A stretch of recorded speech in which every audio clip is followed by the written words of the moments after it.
العالمین والصلاة والسلام علی سید الانبیاء والمرسلین اما بعد فاعوذ باللہ من الشیطان الرجیم بسم اللہ الرحمن الرحیم۔ الحمدللہ الہادی پروگرام میں زنا سے متعلقہ آیات کریمہ پر کلام ہو رہا ہے۔ اللہ تبارک و تعالیٰ نے قرآن عظیم میں کئی مقامات پر زنا کی مذمت فرمائی ہے، زنا سے بچنے کا حکم دیا ہے اور اس کا متبادل آلٹرنیٹ بھی ہمیں دے دیا ہے۔ مثال کے طور پر جیسے صحیح نکاح ہوتا ہے، اور اسی طرح پہلے دور میں، اب تو یہ کنیزوں کا دور ختم ہو گیا، تو کنیزوں کا تصور دیا، اور اس طریقے سے انسان کے اندر جو ایک تقاضائے نفسانی اللہ تبارک و تعالی نے رکھا ہے تاکہ انسان جن سے مخالف کی طرف مائل ہو، اس کی ضرورت محسوس ہو، اور پھر جائز طریقے سے ایک تعلق قائم ہو، اور پھر اولاد اور توالد و تناسل کا سلسلہ چلے جس سے نسب آگے بڑھے اور کثیر امت پیدا ہو۔ اور پھر خاص طور پر نبی کریم صلی اللہ علیہ وسلم کا یہ فرمان کہ تم کثرت سے اولاد پیدا کرو، اور ایک روایت میں ہے کہ تم ایسی عورت سے نکاح کرو جو کثرت سے بچے پیدا کرنے والی ہے، اور اس کی وجہ یہ بیان فرمائی کہ میں بروز قیامت اپنی امت کی کثرت کے معاملے میں دیگر انبیاء علیہ السلام پر فخر کروں گا۔ تو اس لیے مقصود اصل میں شادی سے یہی ہے، تقاضائے نفسانی تو ضمناً ویسے ہی پورا ہو جاتا ہے۔ تو اللہ تبارک و تعالی نے ہمیں ایک جائز طریقہ دے دیا۔ اب اگر کوئی اس جائز طریقے کو چھوڑ دے اور پھر اسی ناجائز طریقے کی طرف بڑھے تو وہ یقیناً سزا کا مستحق ہوگا۔ تو اللہ تعالیٰ نے زنا کو منع فرمایا، اس پر آج پھر مزید چند آیات عرض کریں گے، اور پھر زنا کی جو سزا ہے ہمارے مذہب اسلام میں وہ بھی انشاءاللہ میں آپ کی خدمت میں آج اگر موقع ملے گا یا نیکسٹ پروگرام میں عرض کر دوں گا۔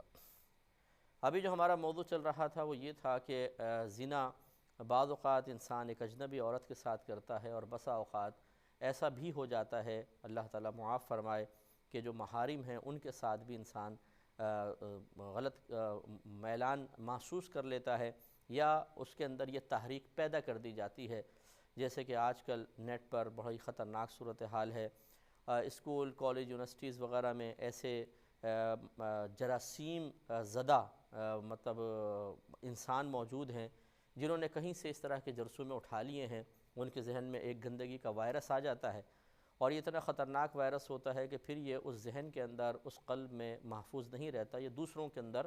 منتقل ہوتا ہے۔ باقاعدہ ترغیب دی جاتی ہے، ہمت بڑھائی جاتی ہے، بزدلی کے اوپر طعنے دیے جاتے ہیں، اور یوں انسان بعض اوقات غلط قدم اٹھا لیتا ہے اور پھر ساری زندگی پچھتاتا رہتا ہے، کیونکہ ایک دیکھیں نبی کریم صلی اللہ علیہ وسلم کا فرمان ذیشان ہے کہ ہر بچہ فطرت اسلام پر پیدا ہوتا ہے، پھر اس کے ماں باپ اسے یہودی یا عیسائی بنا دیتے ہیں۔ مطلب کہنے کا یہ ہے کہ اگر بچہ پیدا ہو اور کوئی اپنے مذہب کو اس پہ مسلط نہ کرے اور اس بچے کو ذی شعور ہونے دیا جائے اور پھر اس کے سامنے تمام مذاہب کی تعلیم رکھ دی جائے، تو بچہ فطرتاً مذہب اسلام کی تعلیمات کو قبول کرے گا، کیونکہ اس سے بہترین تعلیمات کسی بھی اور دین کے اندر موجود نہیں ہیں۔ تو لہذا معلوم یہ ہوا کہ فطرتاً تو ہر شخص مذہب اسلام کی تعلیمات کو پسند کرنے والا، انہیں محبوب رکھنے والا ہے، لہذا یہی ہوتا ہے کہ کبھی شیطان کا غلبہ ہو گیا، نفس کا غلبہ ہو گیا اور انسان سے خطا سرزد ہو گئی، لیکن جب وہ اس ایک نشے سے کہہ لیں یا یہ سمجھ لیں کہ ایک بیماری میں مبتلا ہو گیا تھا، قلبی مرض میں مبتلا ہو گیا تھا، جب اس سے تھوڑا سا افاقہ ہوتا ہے تو پھر وہ اپنی سابقہ فطرت کی طرف لوٹ جاتا ہے، جہاں مذہب اسلام کی تعلیمات کے مطابق پاکیزگی کو پسند کیا جاتا ہے، اچھائی کو پسند کیا جاتا ہے، جہاں آخرت میں اللہ تعالیٰ کی جانب سے پکڑے جانے کا خوف ہے، میدان محشر میں ذلیل ہونے کا خوف ہے، بری موت کا خوف ہے، سخت عذاب قبر کا خوف ہے، تو پھر انسان کو ایک دم ہوش آتا ہے اور کہتا ہے یہ مجھ سے کیا ہو گیا، اور پھر وہ روتا ہے، گڑ گڑاتا ہے، پچھتاتا ہے، اور پھر بعض اوقات ضمیر کی ملامت ساری زندگی اس کا پیچھا نہیں چھوڑتی ہے۔ یہ بھی میں کہتا ہوں کہ ایک لحاظ سے ایسے تو اللہ نہ کرے کہ کسی سے گناہ ہو، لیکن اگر وہ گناہ ہو کر گناہ ہو گیا، اس سے نادم ہوا، شرمندہ ہوا، صحیح اللہ تعالیٰ کی بارگاہ میں توبہ کی، تو یہ بھی اس کے لیے بہت بڑی سعادت کی بات ہے۔ لیکن بعض تو ہم نے بدبخت ایسے دیکھے ہیں کہ جو بڑی دلیری کے ساتھ ایسے گناہ کرتے رہتے ہیں اور توبہ کی طرف مائل نہیں ہوتے ہیں، بلکہ جو ان کو توبہ کی طرف مائل کرنے کی کوشش کرے، جو انہیں سمجھانے کی کوشش کرے، ان کو غصہ آتا ہے، اس کے الفاظ انتہائی مطلب قلب پر ذہن پر گراں گزرنے لگ جاتے ہیں، موڈ آف ہو جاتا ہے، اور ایسے لوگ نہیں چاہتے کہ کوئی ان کو سمجھائیں، اور پوری زندگی اس گندگی میں گزارتے اچانک موت آتی ہے، اور پھر یہ اگر اللہ تعالیٰ ان سے ناراض ہوا تو جو ان کا انجام آخرت میں ہوگا وہ اللہ ہی بہتر جانتا ہے۔ رحمت کونین صلی اللہ علیہ وسلم ارشاد فرماتے ہیں، جب آپ معراج پہ تشریف لے گئے تو آپ فرماتے ہیں کہ مجھے ایک تندور کے پاس سے میں گزرا جس میں نیچے سے آگ بھڑک رہی تھی، اور جب میں نے اس میں جھانکا تو اس میں بہت سارے برہنہ مرد اور عورتیں تھیں، اور آگ میں گھرے ہوئے تھے چاروں طرف سے، اور صحیح ان کو جل رہے تھے۔ جب آگ کے شعلے اٹھتے تو وہ بھی تھوڑا سا بلند آتے اور پھر وہ نیچے چلے جاتے۔ تو میں نے پوچھا کہ یہ کون لوگ ہیں، تو مجھے بتایا گیا کہ یہ وہ ہیں جو دنیا میں زنا کیا کرتے تھے، عادی زانی۔ اور بڑی راتیں جیسے ہوتی ہیں جن کو ہم بڑی رات کہہ دیتے ہیں، مسلمان بڑی رات کہتے ہیں، ویسے تو تمام راتیں اللہ تعالیٰ کی بارگاہ میں برابر ہیں، وہی رات اللہ کی بارگاہ میں مقبولیت رکھتی ہے کہ جس کی انسان قدر کر لیتا ہے۔ لیکن جیسے شب برات ہے اور شب معراج ہے کہ خاص واقعات ہوئے ہیں، یا نبی کریم صلی اللہ علیہ وسلم سے کچھ احادیث ان راتوں کی فضیلت کے سلسلے میں منقول ہیں، تو ان میں بھی بعض روایات میں ہے کہ جو عادی زانی ہے اس کی بخشش و مغفرت نہیں ہوتی ہے۔ تو بہت سے میری زندگی میں ایسے لوگ بھی مجھے ملے کہ جب وہ بیانات سنتے ہیں دل پہ کوئی بات لگ جاتی ہے، پہلے کوئی اس طرح سمجھانے والا نہیں ہوتا ہے، یہ نہیں ہے کہ ہیں ہی نہیں سمجھانے والے، بلکہ وہ ایسے اجتماعات میں نہیں جاتے ہیں، ایسے علماء کی صحبت میں نہیں رہتے ہیں۔ اب کہیں بیان ہو رہا ہے، کسی نے دعوت دے دی، آ کے بیٹھ گئے، اور پھر وہ جب تائب ہوتے ہیں اور وہ اپنے بارے میں بتاتے ہیں تو واقعی بڑا افسوس ہوتا ہے کہ اگر اس شخص کو ابھی ہدایت نہ ملتی تو اس کا انجام کیا ہوتا۔ یعنی ہر دوسرے دن زنا، ہر تیسرے دن زنا، اور یہ معاملات، اور پھر گھروں کے اندر بہت سے جگہوں پہ ایسے اللہ تعالیٰ معاف فرمائے کہ جہاں پر مطلب جوائنٹ فیملیز ہیں، وہاں پر بھی بہت زیادہ معاملات ہیں۔ اسی لیے نبی کریم صلی اللہ علیہ وسلم سے جب شوہر کے طرف سے مرد رشتہ دار کا حکم معلوم کیا گیا، جس کو ہم ون کہتے ہیں، ہم یہ دیور ترجمہ لوگ کر دیتے ہیں، لیکن دیور پہ ہی ضروری نہیں ہے، جیٹھ بھی اس کا ترجمہ ہوتا ہے، یعنی شوہر کی طرف سے جو عورت کے رشتہ دار بنتے ہیں، تو ان کے بارے میں جب کویسچن ہوا تو سرکار صلی اللہ علیہ وسلم نے ارشاد فرمایا کہ یہ دیور یا جیٹھ تو اس عورت کے لیے موت ہے۔ کہنے کا مطلب سرکار صلی اللہ علیہ وسلم کا یہی تھا کہ جب ایک جوائنٹ فیملی ہوتی ہے، کلوز رہتے ہیں، قریب رہتے ہیں، تو گناہ کرنا آسان ہو جاتا ہے۔ اب اللہ تعالیٰ کا کرم ہوتا ہے، رحمت ہوتی ہے کہ جس کو اللہ تعالیٰ گناہ سے بچا لے، ورنہ بسا اوقات گناہ ہونا شروع ہو جاتے ہیں۔ اس کی بھی ترغیبیں ہوتی ہیں اور پتہ نہیں کیا کیا معاملات ہوتے ہیں۔ تو بہرحال ہم آپ کی خدمت میں ان عورتوں کا تذکرہ کر رہے تھے کہ جن کے نکاح کو اللہ تبارک و تعالیٰ نے، یعنی جن کو مرد پر ہمیشہ کے لیے حرام فرما دیا ہے، تو ہم یہ آپ کو اس میں سمجھا رہے تھے کہ ان سے جب اگر کوئی نکاح پڑھا لیتا ہے، ایجاب و قبول باقاعدہ کر لے دو گواہوں کی موجودگی میں، تب ان سے نکاح بھی نہیں ہوتا ہے، یعنی شریعت اس نکاح کے وجود کو تسلیم ہی نہیں کرتی ہے، کیونکہ یہ محارم ہیں۔ مثلا ماں ہے، بیٹی ہے، اگر کوئی معاذ اللہ ماں کو سامنے بٹھا کے اور دو گواہوں کی موجودگی میں ایجاب و قبول کر لے، چاہے وہ عورت بھی کر لے بالفرض خدا نخواستہ، تو تب بھی ان کا نکاح ہوگا ہی نہیں، کیونکہ جیسے ہم نے آپ کو سمجھایا تھا کہ ایک وجود حسی ہوتا ہے کسی شے کا، اور ایک وجود شرعی ہوتا ہے۔ اب یہ حسن یعنی فزیکلی طور پہ تو ایجاب بھی ہو رہا ہے، قبول بھی ہو رہا ہے، گواہ بھی موجود ہیں، ہر شخص دیکھ سکتا ہے، سن سکتا ہے، لیکن کیا شریعت اس کے وجود کو تسلیم کر رہی ہے؟ تو نہیں کر رہی۔ اس کا مطلب ہے کہ اس قسم کے نکاح کا وجود حسی تو ہوتا ہے لیکن وجود شرعی نہیں ہوتا، اور جب کسی چیز کا وجود شرعی نہیں ہے تو یہ سمجھ لیں نگاہ شرع میں وہ چیز ہے ہی نہیں۔ جب ہے ہی نہیں تو پھر حلت کہاں سے پیدا ہوگی، حلال ہونا کہاں سے پیدا ہوگا، کیونکہ وہ تو نکاح کے بعد ہی عورت سے پیدا ہوتا ہے۔ تو خلاصہ کلام یہ ہے کہ عام عورت تو نکاح کے بعد حلال ہو جاتی ہے، لیکن محارم ایسی ہوتی ہیں، محرمات عورتیں جو ہیں جن کو اللہ تعالیٰ نے ہمیشہ کے لیے حرام فرما دیا، وہ ایسی ہیں وہ نکاح سے بھی حلال نہیں ہوتی۔ تو جب نکاح سے حلال نہیں ہوتی تو پھر معاذ اللہ ثم معاذ اللہ ان سے کسی قسم کا تعلق قائم کرنا یہ کس قدر برا ہوگا، کس قدر بڑا گناہ ہوگا، اس کا اندازہ کریں۔ اور اگر خدا نخواستہ یہ عمل ہو پھر مرد کی طرف سے نہیں بلکہ عورت کی طرف سے ہو، یعنی وہ خدا نخواستہ اس گناہ کی طرف مائل کرے یا اس کا سبب بنے، تو یہ اور زیادہ برا ہے کیونکہ مرد گناہ کرے یہ بھی برا ہے، لیکن عورت کو اللہ تبارک و تعالی نے بے تحاشا شرم و حیا عطا فرمائی ہے، اور اس کی شرم و حیا اتنی کثیر ہے کہ اکثر تقاضائے نفسانی پر وہ غالب آ جاتی ہے اور وہ گناہ سے بچتی ہے۔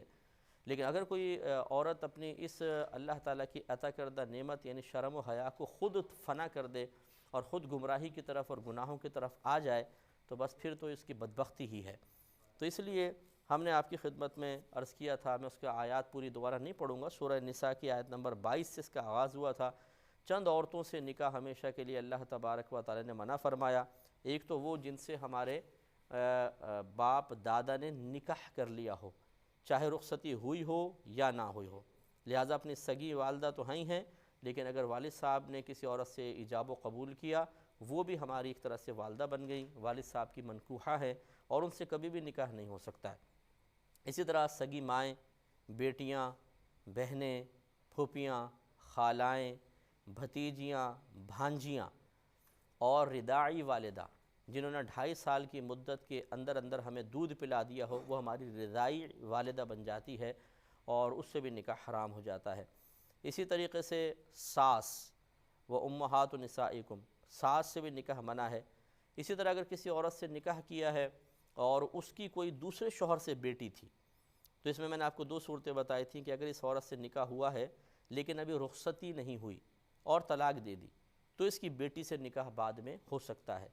لیکن اگر رخصتی ایک دفعہ ہو گئی، خلوت صحیحہ ہو گئی، دونوں کو ایک ایسی تنہائی مل گئی، خلوت صحیحہ کا مطلب ایسی تنہائی کہ جس میں جسمانی تعلق قائم کرنے کے سلسلے میں کسی قسم کی رکاوٹ نہ ہو، اسے کہتے ہیں خلوت صحیحہ۔ رکاوٹ 3 طرح کی ہو سکتی ہے، ایک یہ کہ کوئی وہاں بیٹھا ہو، ایک یہ کہ انسان مرد کی طبیعت اتنی زیادہ خراب ہے کہ وہ جسمانی تعلق نہیں قائم کر سکتا، تیز بخار ہے، بہت ہی طبیعت بگڑ رہی ہے یہ، یا تیسرا ہوتا ہے کسی شرعی وجہ سے، جیسے عورت حالت حیض میں ہے مثال کے طور پہ، اب اگر تنہائی مل بھی جاتی ہے تو یہ خلوت فاسدہ ہوتی ہے، خلوت صحیحہ نہیں کہلاتی۔ تو اگر اس عورت سے خلوت صحیحہ ہو گئی چاہے جسمانی تعلق قائم ہوا یا نہ ہوا تو بس یہ سمجھ لیجئے کہ یہ خلوت صحیحہ جسمانی تعلق قائم ہونے کی ہی برابر ہوتا ہے، لہٰذا اب اس کی بیٹی سے نکاح نہیں ہو سکتا۔ مثال کے طور پہ ایک آدمی نے ایک عورت سے نکاح کیا، اس کی کسی شوہر سے بیٹی تھی، ان کو تنہائی حاصل ہوئی لیکن جسمانی تعلق قائم نہ ہو سکا، پھر کسی بات پہ جھگڑا ہوا، مرد نے اس کو طلاق دے دی، لیکن اب اس کی بیٹی سے نکاح نہیں کر سکتا کیونکہ خلوت صحیحہ ہو چکی ہے۔ اس کے بعد اگلی عورت جو اللہ تعالیٰ نے بیان فرمائی وہ فرمایا تمہارے بیٹوں کی بیویاں یعنی بہو، تو ساس اور داماد میں اور بہو اور سسر میں آپس میں مطلب حرمت کا رشتہ ہے، یہ ایک دوسرے کے لیے محارم ہوتے ہیں، اس لیے داماد ساس کے ساتھ حج پر جا سکتا ہے اور بہو سسر کے ساتھ جا سکتی ہے کیونکہ یہ دونوں ایک دوسرے کے لیے محرم ہیں۔ لیکن اس میں بھی فقہاء نے بڑا محتاط مسئلہ لکھا ہے اور یہ اتنے سالوں پہلے لکھا ہے، صدیوں پہلے آپ کہہ لیجئے، آج کل کے دور میں تو بہت زیادہ فتنے ہیں، صدیوں پہلے یہ مسئلہ لکھا کہ اگر سسر جوان ہے تو بہو کو اس سے اجتناب کرنا چاہیے، اس کے سامنے آئے تو اچھی طرح جسم اور سر کو ڈھک کر آئے، زیادہ قریب ہونے کی کوشش نہ کرے، اور یعنی جیسے ساتھ بیٹھ جانا اس طرح یہ نہ کریں۔ اسی طرح اگر ساس جوان ہے یا ایسی ہے کہ کم از کم اس میں اٹریکشن ہے تو پھر داماد کو اس سے اجتناب کرنا چاہیے، قریب بیٹھنے میں اور دیگر معاملات میں بہت احتیاط سے کام لیں۔ اب یہ نہیں کہ جی ہماری کون سی نیت خراب ہے، بھئی آپ کی نیت خراب نہیں ہے لیکن نیت خراب کروائی جاتی ہے نفس کی طرف سے، شیطان کی طرف سے، اور آج کل جیسے دور چل رہا ہے کہ خراب قسم کے مناظر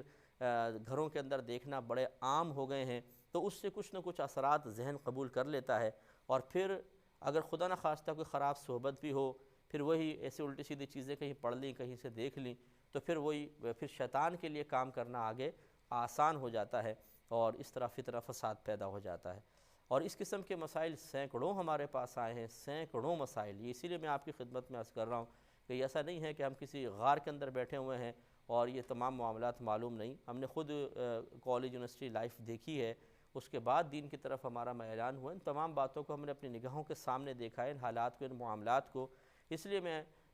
اس پر ہم اتنا طویل کلام کر رہے ہیں کہ شاید کوئی نوجوان لڑکا لڑکی یا کوئی اور اس طرح کے کسی معاذ اللہ گناہ میں مبتلا ہو، شاید کسی کے دل پہ ہماری بات اثر کر جائے، شاید کسی کا شعور جو سو چکا تھا وہ دوبارہ بیدار ہو جائے اور وہ شعوری اس بلوغت تک پہنچ جائے کہ جس کے بعد شیطان انہیں گناہ نہیں کروا سکے، تو پھر توبہ کرنے کا موقع بھی مل جاتا ہے۔ اور اسی طریقے سے وہ بھی مطلب مرد حضرات جو شادی شدہ ہیں یا وہ بہنیں جو شادی شدہ ہیں، وہ بھی مطلب یہ کہ بعض اوقات اس طرح کے گناہوں میں ملوث ہو جاتے ہیں، کیونکہ شوہر کام پہ چلا گیا، زوجہ نے کسی کے ساتھ تعلقات قائم کر لیے، اسی طرح شوہر کسی عورتوں سے دیگر عورتوں سے تعلقات قائم ہو جاتے ہیں اور پھر یہ گناہ بھی سرزد ہو جاتے ہیں۔ تو سب کو الحمدللہ توبہ کرنے کا بھی موقع مل سکتا ہے، دور رہنے کا موقع مل سکتا ہے۔ تو خلاصہ کلام یہ ہے کہ بہو جو ہے اس سے بھی نکاح ہمیشہ کے لیے حرام ہے۔ سسر یعنی لڑکے کا باپ اپنی بہو سے کبھی بھی نکاح نہیں کر سکتا۔ مثال کے طور پہ بیٹا تھا اور اس کا انتقال ہو گیا اور وہ شادی شدہ تھا، اب کیا یہ سسر اپنی بہو سے نکاح کر سکتا ہے؟ تو یہ کبھی بھی نہیں کر سکتا۔ اب وہ بہرحال وہ لڑکی کسی اور سے نکاح کرنا چاہے کر سکتی ہے، لیکن اپنے سسر سے نکاح نہیں کر سکتی ہے۔ اگلا مسئلہ آپ کو بتایا تھا وَأَن تَجْمَعُوا بَيْنَ الْأُخْتَيْنِ، یعنی اور یہ بھی حرام اللہ نے حرام قرار دے دیا کہ دو بہنوں کو نکاح میں جمع کیا جائے۔ اور اسی پہ میں کلام کر رہا تھا پچھلے پروگرام میں، لاسٹ میں چل رہا تھا، لیکن میں تھوڑا سا اور پیچھے سے لے کر آیا تاکہ چلیں جو نئے جوائن کرنے والے ہیں وہ بھی ان باتوں کو سن لیں۔ تو دو بہنوں کو نکاح میں جمع کرنا حرام ہے ایک ساتھ۔ ہاں یکے بعد دیگرے ہو سکتا ہے، جیسے ایک بہن سے نکاح کیا پھر اس کو طلاق دے دی، پھر اس کی بہن سے نکاح کیا، ہو سکتا ہے، یا ایک بہن سے شادی ہوئی پھر وہ مر گئی تو اس کی اپنی سالی سے نکاح کر لیا، یہ ہو سکتا ہے۔ اچھا، اگر دونوں کو ایک ساتھ ان سے نکاح کر لیا تو کیا حکم ہوگا؟ اب اس میں یہ ہے کہ یا تو ایک ساتھ نکاح کیا ہے، جیسے قاضی صاحب یہ کہیں کہ کیا آپ فلانہ بنت فلانہ اور فلانہ بنت فلانہ کو اپنی بیویوں کی حیثیت سے قبول کرتے ہیں، یا میں نے اپنی ان دونوں موکلہ کا نکاح آپ کے ساتھ کیا، آپ نے قبول کیا؟ اس نے کہا میں نے قبول کیا، یہ ایک ساتھ نکاح میں لیا، تو یہ تو نکاح دونوں کا ہی نہیں ہوگا، نہ اس کا ہوگا نہ اس کا ہوگا۔ اور اگر ترتیب سے ہے کہ پہلے ایک بہن سے نکاح کیا پھر دوسری بہن سے نکاح کیا، چاہے اسی مجلس میں ہوں